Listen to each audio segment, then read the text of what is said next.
Welcome back to the channel. Today we're off to the Melbourne suburb of Warrandyte to meet David Orchard. David's got a really interesting TR2. It's a race car, a bit different. So come along and enjoy the ride, and I'll see you when we get to Warrandyte.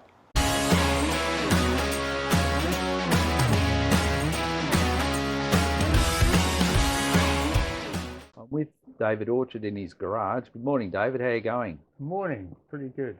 That's good. And you've got your magnificent TR2 Racing Edition. Yeah. David, how did you first get into Triumphs? It started with, first of all, I come from the UK, so it all happened in England to start with, which I suppose is logical for an English car. A mistake was made with my grant for uni, and I suddenly found myself with £100 to extra than I was expecting. So I looked around to see what I could get, and it was a toss-up between a TVR Grand Tourer and a TR2. Well, the TR2 came up best when I went to look at them, so that's what I bought. It was not probably the best bet in the world. It had been in the north, it'd been on the North Sea in Grimsby in England, and so on top of the salt on the roads, it was in a salty atmosphere, so it was about as bad as you could get a TR at that time, I think. There was virtually no floors, and the bodywork, the front wings were held on with big lumps of pudding down the gap, and of course I thought in my wisdom I will cut them off or rub them down, and of course then the wings did fall off and I had to get new fiberglass wings. So the car looked very multicolored in the early days, light blue wings and some orange doors, and because of the corrosion, and an old filing cabinet riveted into the floor to keep my feet dry. But that was the first Triumph. I did have a 3A after that in England, and then a bit of a gap with work and getting a company car in England and doing other things. And it wasn't until I came to Australia that I then got involved in Triumphs again, decided on a bit of a project as work was coming to an end, and bought the TR3B, which is now owned by Peter Cotter, and we did a body off rebuild on that, which was interesting. But at the end of the day, whilst the car was a nice car, it didn't quite meet what I wanted. I really had the urge to race again. I'd done a bit of club racing in England, and I think my wife said, you know, you're not racing that. So I bought Jeff Kelly's car, which is what we see here now, and that was in 2013. So I've owned it for about 13 years now. Yeah, had the usual issues, but after we got the car running reasonably well, at least the big rebuild happened during COVID. That forced my hand, if you like, because I couldn't race it very well, and we decided it was time to look at the chassis. Well, I'd looked underneath and it wasn't particularly good, so I thought, well, we'd better do this. So we had the body off and welded the chassis up and reinforced it. The chassis itself had cracks in the usual places, as I understand it, which is around the cruciform in the middle. But we then followed whatever advice I could get to reinforce the other known weak points. So I think it's a pretty solid chassis now, and we then uprated, went for stiffer springs, and that transformed the handling of the car. So the handling is pretty good now. It's neutral, and you can put it wherever you like, and it feels pretty good at places like Winton, as well as the faster corners at Sandown and Phillip Island. David, what can you tell us about the history of this particular car? the best of my knowledge, and a little plate on the bulkhead, is that Laurie Cousin was the first person that we know of that owned the car.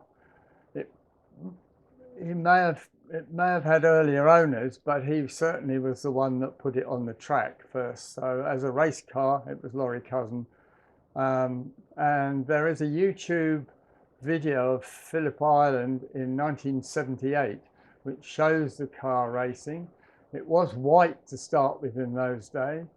And interestingly, it was wet, and I think he briefly had the lead, or he was running second, when he runs wide and ends up nearly hitting an aircraft that was parked nearby. And he can be seen driving back onto the track with the exhaust trailing behind him, and the spare wheel cover disarrayed. But yeah, whether he had much success other than that, I'm not really sure. But that was the first evidence. Then later owners are the ones on the side of the car, but the most noted of them was Jeff Kelly. He was the one that really got the car running well, got it into Group S, which is the class for production sports cars of 50s, 60s and 70s era. And then I bought the car from Jeff. Being a race car, statistics are really important. So what are the vitals associated with this car?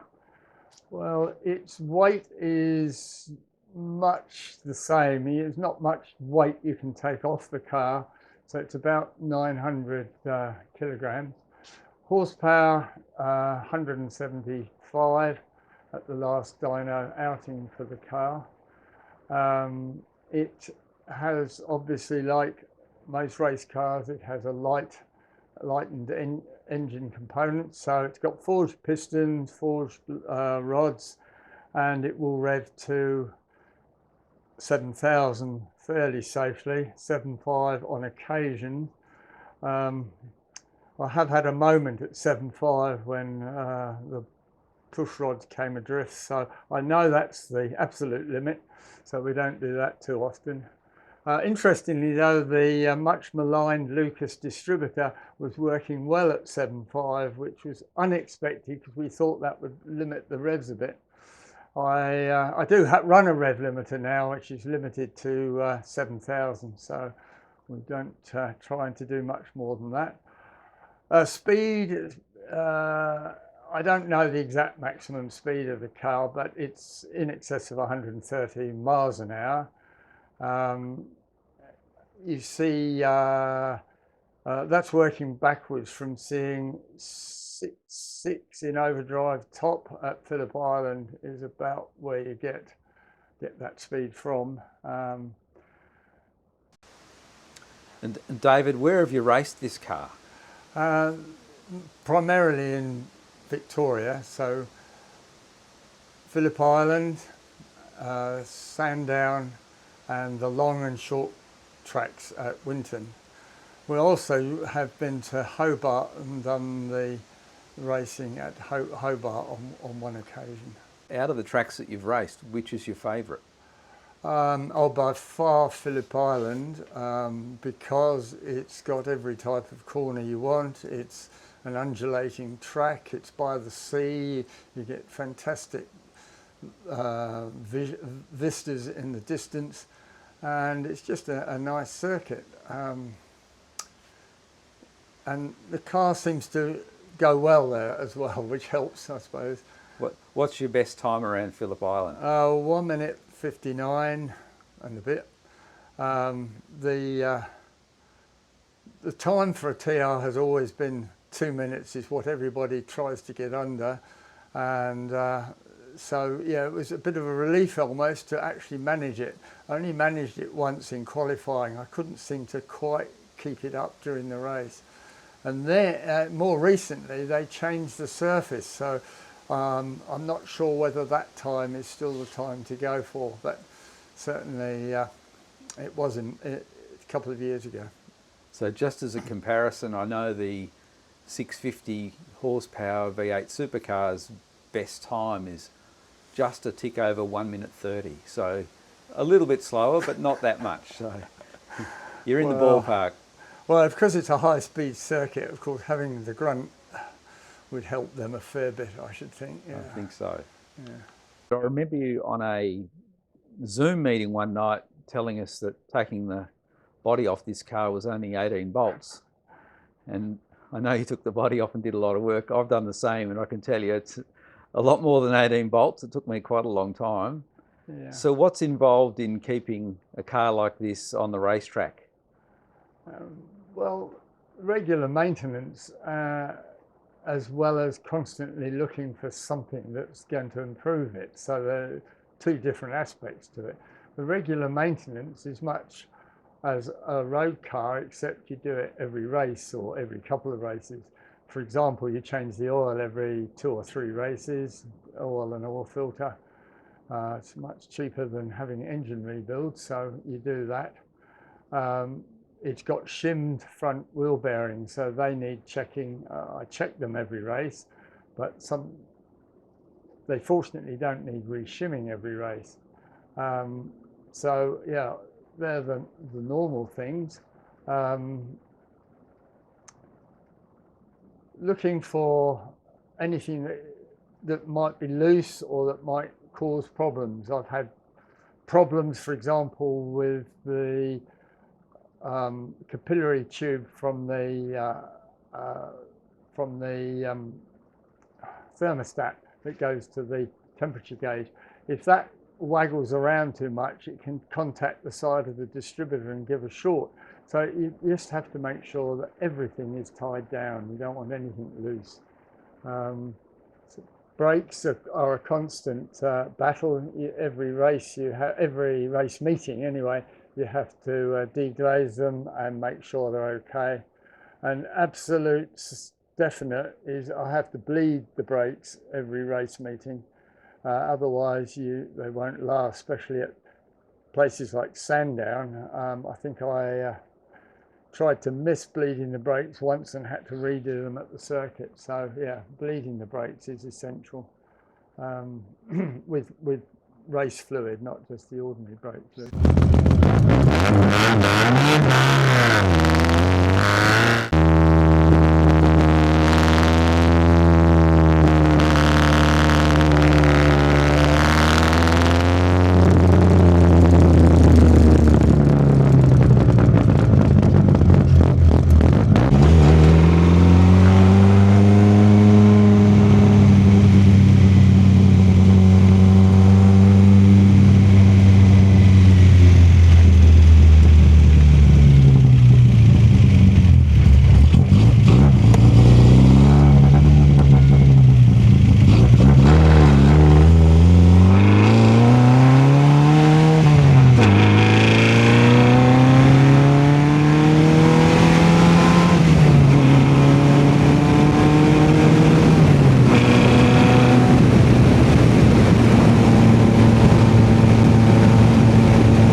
Wow, thanks for that, David. That was a pretty sporting drive in a 70 km/h zone. Really appreciate it, thank you.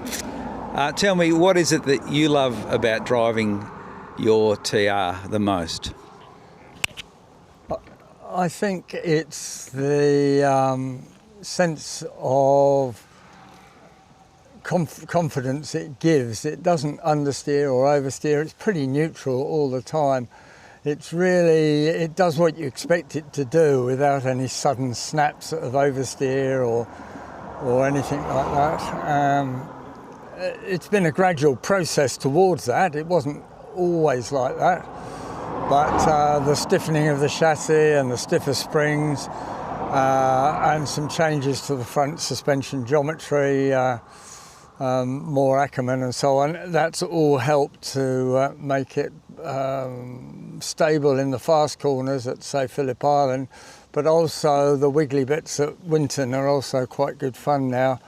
It's more like a race car than a road car now. And David, when you're driving around in such a, let me say, loud car, what do members of the public say when they see you pull up at the lights or pull up at the shops for a coffee?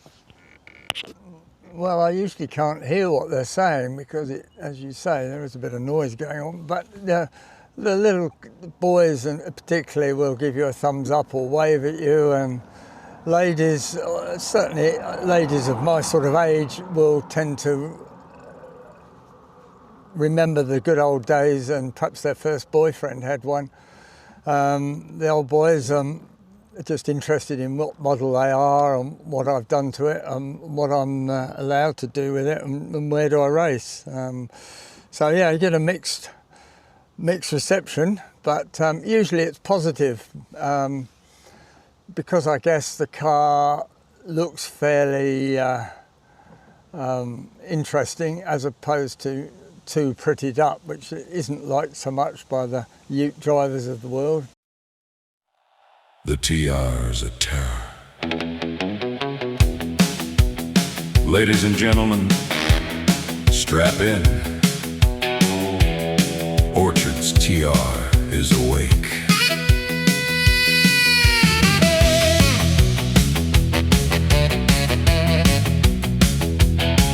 It shakes at the lights like it's itching to go. Growls at pedestrians just saying hello. Neighbors all hear it before it appears. A lumpy cam lullaby soothing their ears. Hear the revs climb higher, feel the chassis tense. Every heartbeat louder, every moment dense. Grip the wheel tighter as the lights turn gold. This is where the brave ones hold. Oh, the TR's a terror, sweetheart, a star, a road legal riot disguised as a car. David straps in and the madness begins. Fast, fun, frightening, and always wins. Group S grid and the nerves kick in, but the TR just smirks with a wide grin.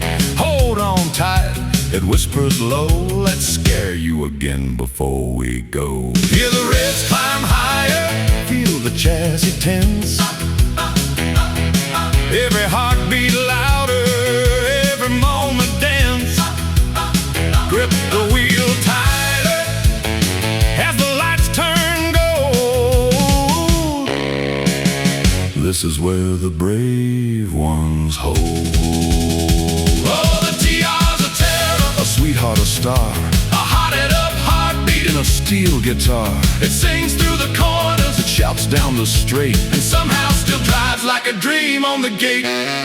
Once a quiet road car with a modest grin, now a fire-breathing monster with racing in its skin. But under all the fury there's a truth that stays. It still loves a Sunday drive on the old back ways.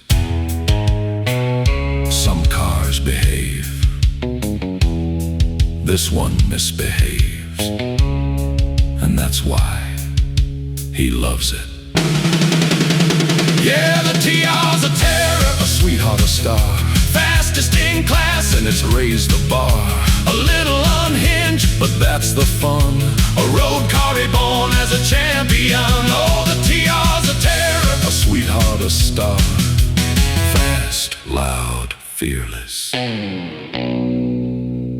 that's just what they are. Still the wildest thing on four wheels.